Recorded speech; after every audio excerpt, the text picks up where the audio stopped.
বাংলাদেশের মানুষের প্রতিবাদের কণ্ঠ বিশ্ব দরবারে পৌঁছে দেওয়ার জন্য সেই সময় 25শে মার্চের পর যে ব্যতিক্রমধর্মী কাজটা করেছিল লালবাগের মজনুকে সঙ্গে নিয়ে, সেটা হচ্ছে এই টিক্কা খানের বাসভবনের সামনে একটা বোমা বিস্ফোরণ।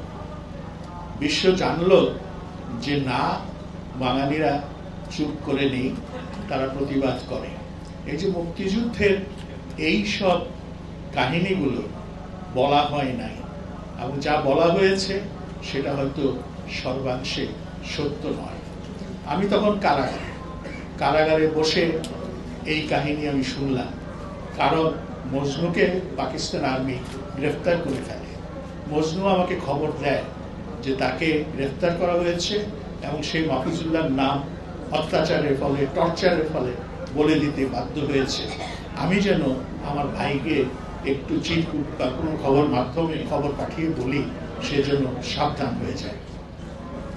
এভাবেই আমাদের মুক্তিযুদ্ধের সূচনা হয়েছে, অথচ সে জীবনে কখনো নিজেকে মুক্তিযোদ্ধা হিসেবে দাবি করে নাই। আমরা অনেকেই করি নাই।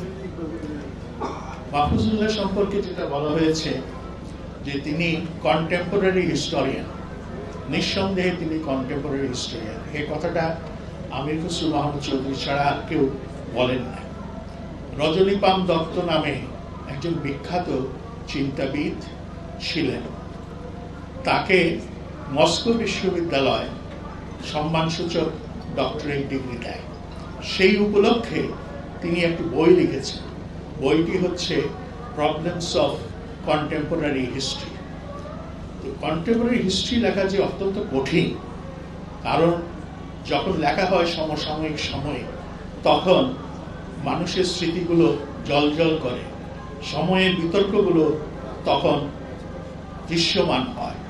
সেই অবস্থায় সময়কে ধারণ করা অত্যন্ত কঠিন ব্যাপার। আবেগমুক্তভাবে সেই সময়কে ধারণ করা সত্যি কঠিন। মাহফুজুল্লাহ চেষ্টা করেছে, সর্বাংশে চেষ্টা করেছে এই সময়টাকে ধরে রাখার জন্য। আমি তাকে জিজ্ঞাসা করলাম, তোমার আর কত কাজ আছে? সে শুধু বলল যে আমার জীবনের কয়েকটা কাজ আমি করে যেতে চাই মৃত্যুর আগে। সেই কাজগুলো সম্পন্ন হলেই আমি শান্তিতে মৃত্যু বরণ করতে পারব। সেটা সত্যি অবাক করা। মৃত্যুর আগে অতি অল্প সময়ের মধ্যে প্রেসিডেন্ট জিয়ার উপর, বেগম খালেদা জিয়ার উপর